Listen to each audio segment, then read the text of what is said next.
اور یہاں پر ہمارے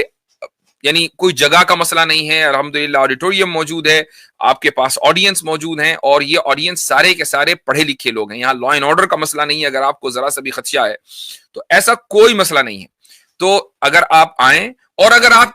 کو ڈر ہے کہ نہیں آپ ہمارے آڈیٹوریم میں نہیں آئیں گے تو ہم آپ کے گھر آ جائیں گے، آپ کے محلے میں آ جائیں گے، آپ جہاں بھی آپ کہیں گے، لیکن ایک گفتگو ایسی ہونی چاہیے کہ جس میں آپ کی جو فکر ہے اور ہماری فکر ہے اس کا لائیو اس کا تقابل ہو اور دنیا کے سامنے یہ بات پہنچے۔ ٹھیک ہے، تو یہ تو پہلا واقعہ ہوا جس پر مجھے رائے دینی تھی۔